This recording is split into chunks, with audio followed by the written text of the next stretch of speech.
panggilannya Gigi, kelas 1291 di Sekolah SMA Dharma Wanita Surabaya. Dan kali ini kita bersama partner saya sekaligus teman saya. Silakan Theo. Oke, halo, perkenalkan nama saya Hieronymus Demetrius Sarasta, kelas 12 dengan satu dari SMA Dharma Surabaya. Silakan lanjut penjelasannya. Oke. Kali ini kita bakalan menjelaskan apa itu FED, Face Emotional Detector. Oke, yang pertama adalah pengenalan. Pengenalan berdeteksi emosi wajah.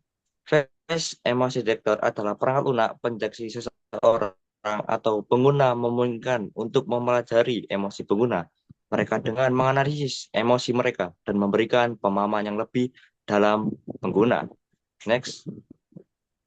Kan, eh, sorry. Baik, kali ini latar belakang deteksi emosi wajah. Deteksi emosi wajah muncul dari kebutuhan untuk memahami dan mengukur emosi manusia dengan lebih objektif. Teknologi ini berakar pada penelitian di bidang ilmu komputer, psikologi, dan neuroscience. Yang pertama, peningkatkan stabilan emosional. Dengan perkembangan zaman sekarang, banyak para generasi muda yang masih belum bisa mengontrol emosi mereka sendiri.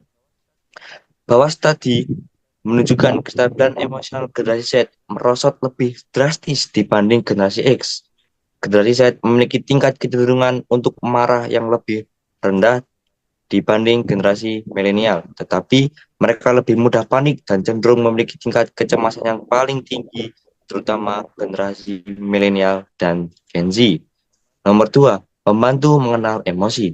Dengan aplikasi FED dapat membantu anak-anak autisme atau anak kebutuhan khusus untuk mengenal emosi mereka dan membuat guru dan orang tua dapat menggunakan metode seperti ini, identifikasi emosi, bermain peran, dan memberikan pemahaman tentang emosi dan ekspresi yang verbal. Next,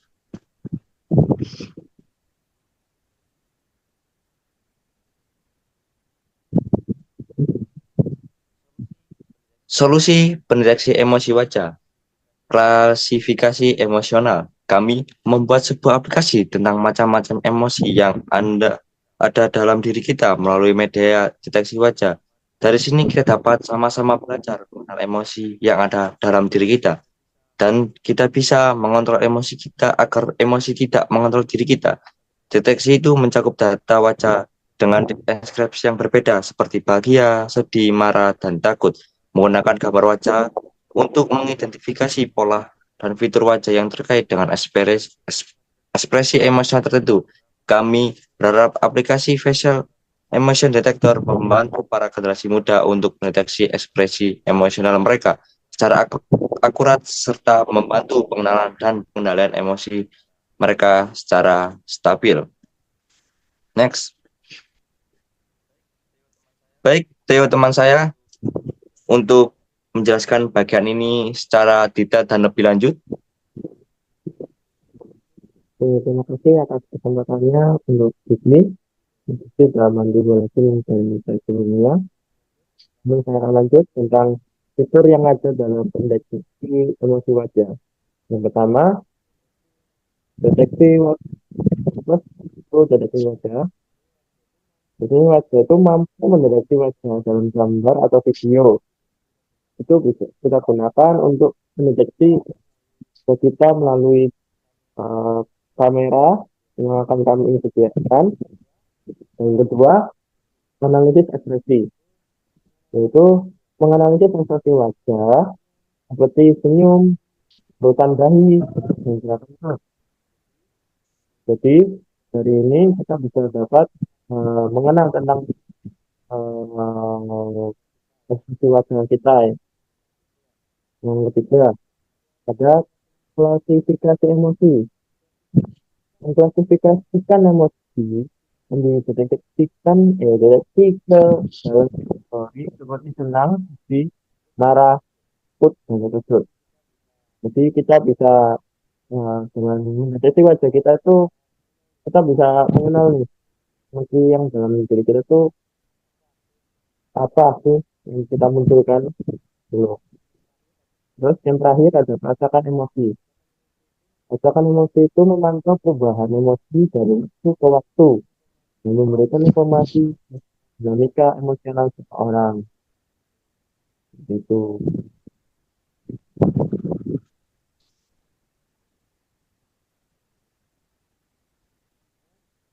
Nah, bagaimana sih teknologi ini ya mendeteksi wajah atau harmonisasi wajah menggunakan algoritma pembelajaran mesin yang dilatih pada kumpulan data besar gambar dan video yang diberi tabel dengan emosi tertentu.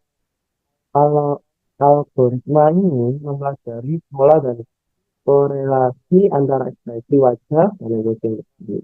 Yang pertama, pemrosesan gambar.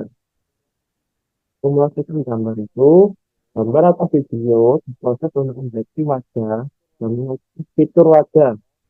Yang kedua, saksi fitur. Itu fitur wajah seperti posisi mata, hidung, mulut, diekstrak dan dianalisis bentuknya atau apa ya, ekspresinya gitu. Terus yang terakhir ada klasifikasi emosi, yaitu al- algoritma pembelajaran mesin yang menggunakan fitur dan diekstrak untuk mengklasifikasikan emosi menjadi seperti.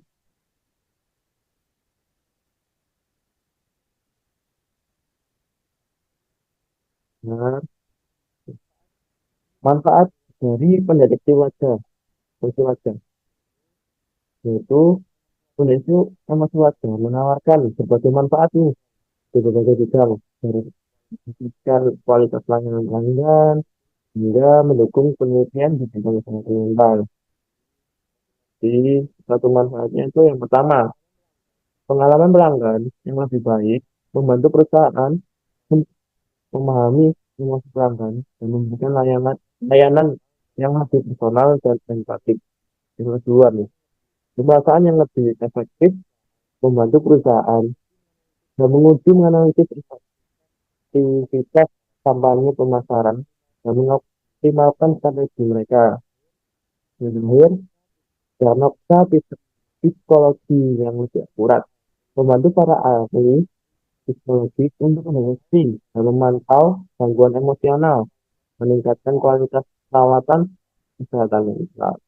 Jadi, eh, ide ini tuh punya banyak manfaat nih buat kita kita, bisa buat anak-anak yang eh, kurang tahu tentang emosi mereka, kayak contohnya anak lain BK, yaitu anak yang tersebut, atau buat bisa bisa bantu para yang di psikologi,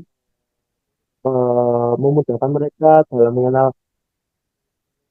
emosi-emosi yang pelanggan-pelanggan mereka gitu loh. Jadi buat praktis aja lah.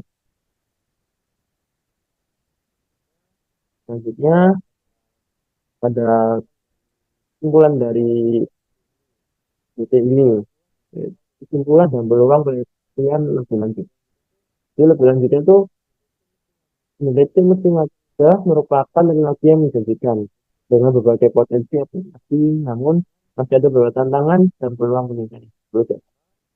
Pertama, meningkatkan akurasi, melindungi privasi, dan mengelola keragaman. Jadi, aplikasi ini itu sangat berguna guys untuk uh, bilang atau lah itu bakal praktek ini bisa buat membantu kita semua yang kurang paham apa sih emosional itu yang kita pelajari sama ini, apa yang kita kenal loh. Terus untuk yang meningkatkan akurasi, bos ya akurasi. Jadi kami itu penelitian lebih lanjut dibutuhkan untuk meningkatkan akurasi deteksi emosi, terutama dalam lingkungan kompleks. Terus jadi teknologi ini tuh digunakan dengan etika guys, dan menjaga privasi individu. Jadi kita menjaring keamanan yang ada dalam website ini. Yang terakhir adalah mengolah keragaman. Teknologi ini perlu dikembangkan untuk mengenali berbagai peristiwa sejarah dan musik dalam budaya berbeda. Jadi kita tuh bisa kenal nih, kita ini sebenarnya asalnya dari mana sih, asal kita mana, dan mengerti ekspresi wajah kita atau wajah kita aja. Ya, yang prototipe bisa dijelaskan oleh teman saya. Silakan. Oke, terima kasih Tio. Penjelasan tadi sangat sangat jelas dan rinci sekali. Semoga teman-teman kami bisa memahaminya. Oke, selanjutnya adalah prototype. Prototype ini bisa masuk secara Google maupun email ya. Kalau belum punya, ya ya bisa daftar dulu. Next, untuk homepage-nya. Nah, ini ada homepage, ada laporan tentang kami dan beranda. Laporan untuk melaporkan ada terjadinya bug, mungkin ada kesalahan, mungkin ada kekurangan dari suatu face emotional detector tadi, bisa bisa melaporkan tentang laporan itu. Di situ ada email, mungkin email dari saya atau teman saya agar bisa menindaklanjuti permasalahan tersebut. Yang di sebelah kiri tentang kami berisi tentang riwayat hidup kami selama kita berkarir, sekolah kita di mana, data diri kita di mana, agar kita bisa menjamin privasi para pengguna itu tersebut agar aman dan tenang saat menggunakan aplikasi tersebut. Yang sebelah kiri adalah beranda untuk mengembalikan semua yang telah ada. Yang next, untuk cara mendeteksinya. Nah, ini caranya gampang. Tinggal ada pilih kan. Nah, pilih itu ada nanti galeri, ada foto-foto ataupun kayak kayak foto yang udah ada. Nah, yang kedua itu kamera. Jadi bisa langsung real time mendeteksinya. Dan sebelah kanan itu langsung cara mendeteksinya. Sebenarnya ini prototipe pertama atau tahap pertama kami ingin buat cuma di website website dulu. Kenapa? Untuk mempermudah perjalanannya face emotional detector itu nanti. Kalau udah website nanti kita pergi ke aplikasi. Kalau udah di aplikasi nanti ke IoT, Internet of Things. Internet of Things-nya itu ada di kamera. Kameranya lebih baiklah. Kamera CCTV lah. Kenapa saya ingin CCTV? Biar para orang tua dan guru itu bisa melihat emosional para murid-muridnya di sekolah ataupun dimanapun itu melalui aplikasi. Ya, itu aja untuk penjelasan saya. Selebihnya mohon maaf. Kami itu mungkin ada sepatah kata untuk teman saya, Theo. Kan Ya, lanjut aja mau. ya. Yuk, mungkin bertanya Kak untuk Jaka. Kak, mungkin bertanya untuk Kak Diki, eh, untuk CCTV itu apakah suatu alat yang bakal terus berlanjut digunakan untuk kedepannya bagi masyarakat kita? Oke, terima kasih untuk pertanyaannya, Kak Theo. Sangat bagus. Kenapa? Kenapa? Apakah CCTV bakal bisa berjalan untuk ke depannya? Mungkin sangat-sangat bisa. Kenapa? Sekarang manusia itu pengendalian emosinya tuh sangat minim. Mungkin kalau udah emosi banget itu bakal budak-budak lah. Adanya CCTV itu bisa menangkal sebelum membludak banget. Itu bisa diterapkan bukan hanya di rumah, sekolah, bahkan di tempat kerja.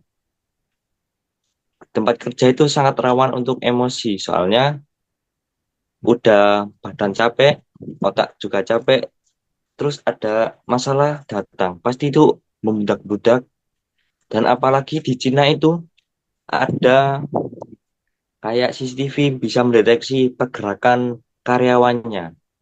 Kalau karyawannya itu berdiri, maka dia nggak digaji atau jam kerjanya itu kayak berkurang. Kalau dia duduk dan mengerjakan kerjaan kantorannya itu bisa lanjut jam kerjanya dan bisa mendapatkan gaji gitu. Kalau bisa IoT yang saya kembangkan ini bisa berlanjut lah untuk masa depan yang lebih baik menuju Indonesia emas. Begitu ya jawaban untuk Kak Theo. Ya, Mungkin ada sebenarnya pertanyaan lagi. oke, makasih. Jawabannya bagus. Jawabannya itu oke. Eh, mau izin bantu saya sedikit. Kan CCTV itu kan sebenarnya untuk mengawasi kan ya. Mungkin apa yang diguna dalamnya lebih cepat menyelesaikan bersalah begitu. Itu bisa kayak misalnya kan di lingkungan sekolah atau di lingkungan manapun kan sering terjadi pertengkaran atau perselisihan antar teman kan ya. Oh, apapun lah. Nah, dengan adanya CCTV yang kita buat ini atau yang dibuat ini, apakah bisa membantu nih dalam penyelesaian masalah itu? Tolong diulangi pertanyaannya. Saya tadi Oh, tidak keterangan. baik, baik, baik. Jadi menurut Kak Didi, apakah PCC atau OT yang dibuat ini bisa membantu dalam penyelesaian masalah di antar perselisihan antar teman atau siap keluarga atau siapapun. Oke, untuk pemecahan permasalahan itu tidak bisa melalui face emotion detector ya. Face emotion detector itu cuman kayak pengenalan, kayak mendeteksi ini tuh bakal mau kemana emosi dia, mau sedih, marah, maupun cemberut ya kayak gak mood gitu. Kalau masalah pemecahan masalah itu biasanya melalui kayak personal gitu. Sulit ya kayak jelasin kalau udah berhubungan dengan personal lalu lihat raut wajah. Soalnya kebanyakan orang-orang di sekitar itu kayak pintar-pintar cari, bukan cari muka ya, kayak pintar-pintar sembunyiin raut wajah muka gitu loh. Maka kayak face emotion detector itu hanya mendeteksi mau ini wajahnya mau kemana, mau kemarah atau mau kesenang gitu. Kalau soal permasalahan itu mungkin kurang tepat lah untuk face emotional detector ini. Begitu jawabannya, Kak Leo. Oke, sebenarnya dia mungkin saya agak salah sedikit ya. Tapi kan eh face detector ini kan kita mengenal emosi kita nih. Kemungkinan kita tuh bisa nyelesain masalah itu dengan tahu nih kalau antar misi itu sama-sama emosi atau lagi ada masalah apapun itu kita bisa tahu kan sebagai mungkin berguna bagi yang penengah lah. Biasanya kan setiap masalah pasti ada yang harus dari orang yang tengah kan. Nah, mungkin itu dapat membantu menyelesaikan masalah bukan sih?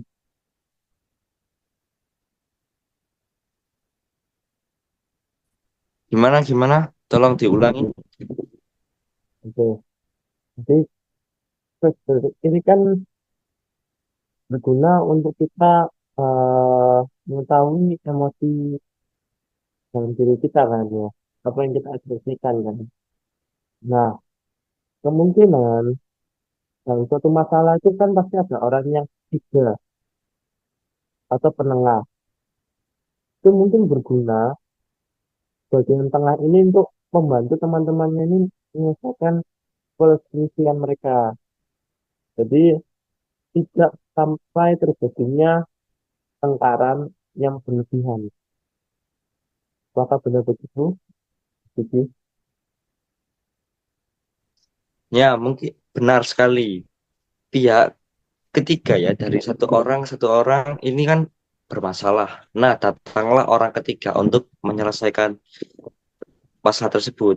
Kalau disebut face emotion detector untuk menyelesaikan masalah itu mungkin kurang tepat. Soalnya face emotion detector itu kan IoT kan, Internet of Things, hanya membantu para manusia untuk menyelesaikan emosi-emosi mereka gitu atau unek-unek mereka gitu kan. Cuma mendeteksi aja, nggak bisa menyelesaikan masalah. Tetapi orang ketiga orang ketiga bisa menyelesaikan itu tersebut itu cara bernegosiasi begitu. terima kasih atas jawabannya. Eh, kita tutup ya hingga pada malam hari ini. Ya, Ini ada yang mau disampaikan, pertanyaan yang mau ditanyakan. mungkin belum ya. Baik, kita tutup.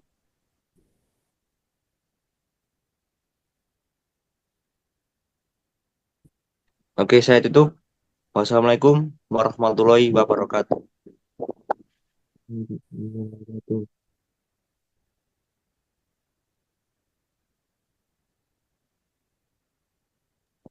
We are the champion. Mari gak sih?